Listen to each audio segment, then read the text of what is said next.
Hey you guys, it's Britt. Tonight I wanted to jump on and share some more recent thoughts, some follow-up thoughts on Kimbyrleigha. And yeah, if you're interested, please keep watching. All right, you guys, so as some of you might know, Kimbyrleigha was an anti-MLM YouTuber, and she created a ton of content around anti-MLM and being anti-MLM, sharing the truth of what can happen if you join an MLM, and it was all for show. So I'll link another video down below for you guys to watch that I did about a week ago. She announced that she was going to be joining Monat, and the anti-MLM community on YouTube basically engulfed in flames. People were very upset, rightfully so. And I made a video reacting to her Instagram post where she officially announced it. And I think that she's a scammer. I don't believe a word that comes out of her mouth, and I don't believe that any of this is genuine. I think that she's driven largely by the financial gain that she can obtain by being a part of any community, whether that's MLM, anti-MLM, phone case businesses, beauty stuff, hair care stuff. She's one of those people that has the almighty dollar front and center. It's not about building connections. It's not about telling people what is right from wrong. It's not about building a really solid community around you. It is about how much money can I make by this move. And if there's money to be made, then she's going to do it. It doesn't matter what the integrity or thought process is behind it. That's how she makes her decisions. It's pretty clear. So in the video that I made, there were a handful of comments speculating whether or not she was going to join Monat and go undercover. And these are just people speculating, and that's all good. But I did want to give my feedback on that because I can tell that it's based on some other videos that I've seen as well, there are a group of people that actually think maybe she is just going undercover and then she's going to come back to the anti-MLM community with news and secrets and all kinds of things. I don't believe that that's what's happening for the reason that I mentioned a minute ago. I believe that her anti-MLM content was no longer generating the revenue that she needed in order to do YouTube full time. So instead of continuing on that path and not making the money that she wanted to be making, she decided that she would join Monat and use her existing platform in order to build her downline and sell overpriced shit hair products. Now, the problem with that is when you build your platform off of being anti-MLM, when you jump on the opposite side and you join an MLM, those people, for the majority, are going to laugh at you. Just like everyone's laughing at her right now and saying what a fool she is for what she did. So I don't think that this is going to work out in the way that she had envisioned it, because I don't think that people are as dumb as she thinks they are. I think that they can see right through her nonsense, and I don't think that most of them would just say, oh, well, now you're in a Monat ML, or, now you're selling Monat. Let me join your team. It's all good. No, most of these people know that MLMs are terrible because they not only subscribe to or subscribed to Kimbyrleigha, but they subscribe to a lot of other anti-MLM channels on YouTube. So the information that they gathered to say, okay, MLMs are very toxic, disgusting, and problematic, they didn't just get that from Kimbyrleigha. They got it from numerous other channels as well. And those other channels are not jumping on and becoming, MLM positive or whatever you want to call it. The other thing about her possibly doing Monat undercover and then coming back, it wouldn't really be undercover, I guess, but by her acting like she's interested in doing Monat and then trying to come back to the anti-MLM community, the other problem is that she has been very problematic behind the scenes and talked very poorly about other anti-MLM creators on the platform. So nobody wants her back. So even if she did this, which I'm 99.999% that's not what's going to happen, even if she did and she came back, nobody wants her back. You have crossed over to the dark side. Nobody wants you here anymore. You are a snake oil salesman now, and nobody believes a word that comes out of your mouth. You have burned that bridge, and we don't want you anymore. And not that I am a big creator in the anti-MLM community. Nobody knows who I am. However, I do focus on that content, and I acknowledge other anti-MLM creators that I like and I enjoy. She is not one of them. So I can't think of a single anti-MLM community member that would say, okay, well, come on back. We realize that you did this just for show. No, I think it's all money motivated. And I think that she is realizing maybe I can make money in this MLM, even though she's probably not going to, because her views were down on YouTube. And the reason her views were down on YouTube is because, in my personal opinion, the general public can really tell phony, fake BS when they see it. And even though she was focusing on anti-MLM stuff, and that is something that usually gets some views and traction, I still believe that a lot of her subscribers or people that will watch her channel looked at her and could see that she was phony and fake and not someone that they wanted to build a genuine connection with, because these are all genuine connections. When you decide to subscribe to a YouTuber and stick around, and sometimes you might even go above and beyond and join their Patreon or their YouTube memberships or buy their merch, that's because you feel like you have a genuine connection to that YouTuber.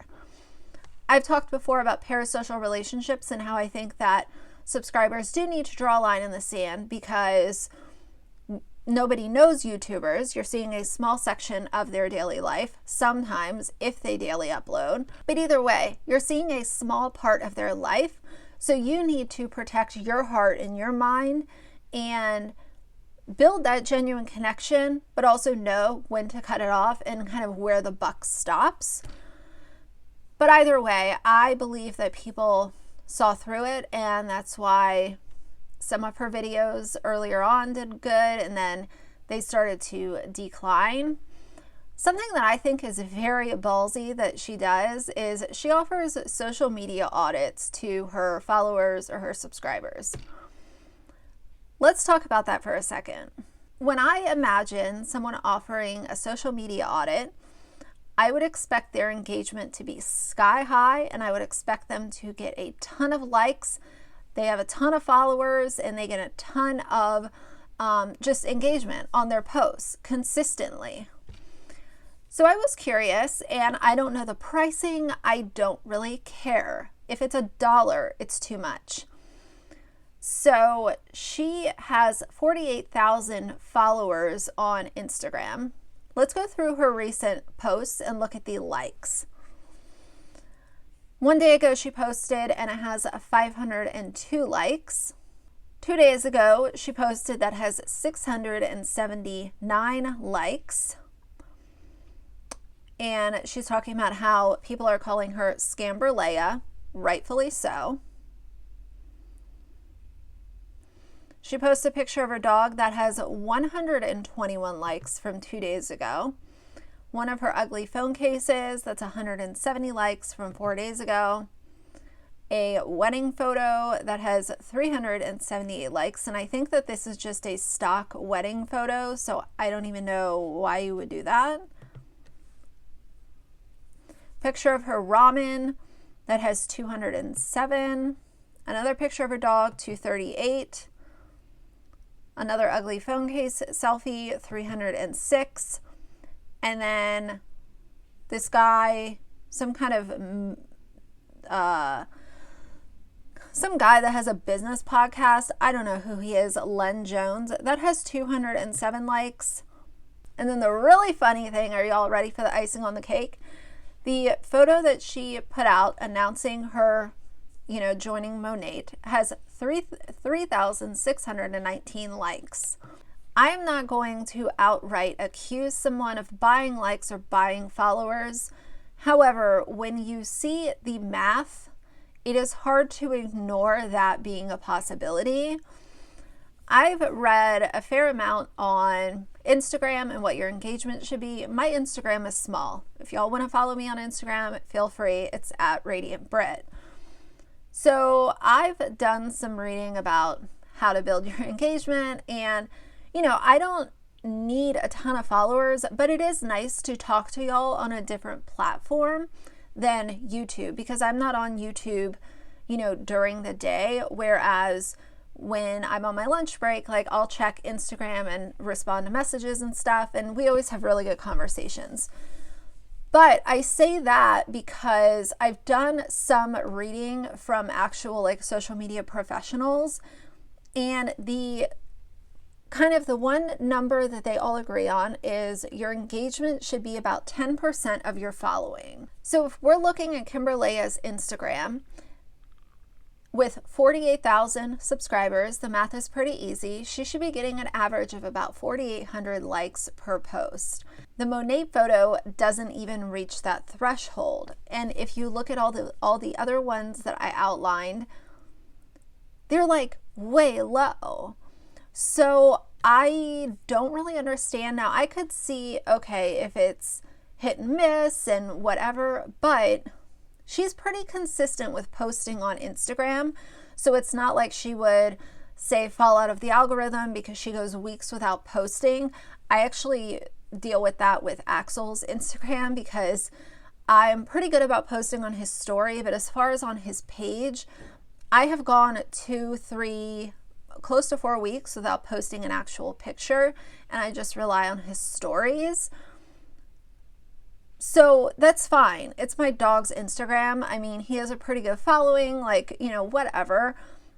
But when you're looking at someone who is supposed to be doing this as a full-time job, and they tout how good they are at social media and how they can offer you help and they know the secrets and they can audit your social media for you, these numbers is not someone that I would want help from.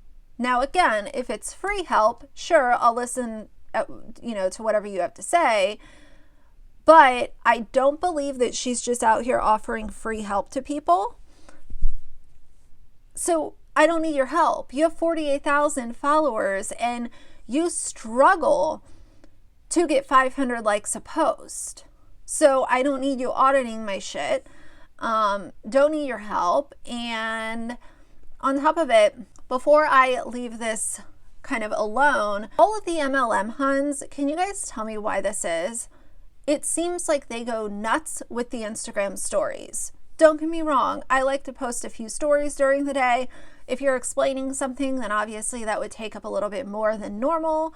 These women will post so much that the bar at the top is dots. It's not even lines to get through their Instagram stories. Let's look at what she has today. If that was 11, I have seen an average of, say, 30 stories a day from her. That is insane, and I see it from all the MLM huns, so it's not just her that I'm picking on. But either way, don't take advice from someone who is scamming their way through life. Whether it's joining an MLM, whether it's offering social media audits and their numbers look like this, I don't know. To me, she just seems like a scammer, and I think that she will live her life going wherever she thinks the money is. And that's a really sad way to go through life. I realize that we all need money. We all need to make an income. That's vital. But when you're scamming people in order to line your pockets, that's where I have a huge problem with it. And I will always use my platform to call that kind of shit out. And let's go over, before I let you guys go, So her subscriber count is at 230,000 right now. Her most recent video is still network marketing and social selling mistakes, and it has 11,000 views. So she has this live stream, 3.7 thousand views, and then the live stream where she talked down to her members and her subscribers has 4.2 thousand. The Truth About Being a YouTuber, 3.1. I kind of went over these in my other videos, so I won't bore you guys, but yeah, her views are down. She's going where the money is. She's not going to go and then come back to Anti-Mlm. Nobody wants her. If you were a member of Kimbyrleigha and you, or, you know, if you were a subscriber and you were talked down to, disrespected, or you felt like you were outright not appreciated, I'm sorry. And I'm not apologizing on behalf of her, but I am apologizing on behalf of YouTube, as a YouTube creator to another human being. Nobody should run their channel that way.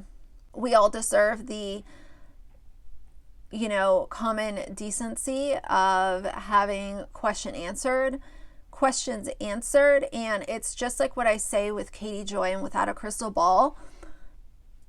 People with questions are not trolls. People that don't agree with you are not haters.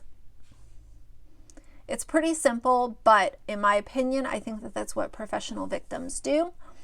And clearly she's gonna, you know, run with this little Monat great business opportunity that she has. And I really hope that people aren't screwed over by her, because these MLM Huns do enough damage to people who are in vulnerable positions. And it breaks my heart when I hear stories, or I get DMs or emails, or see other people telling their story on YouTube or Instagram about being fucked over in an MLM. And it breaks my heart every time, no matter how many times I hear about it. So you are worthy. Don't support YouTubers who are trash bags. And those are my thoughts for today. So if you like the video, please leave a like and a comment. And if you'd like to see more from me in the future, please subscribe. I'll see you guys soon. Bye.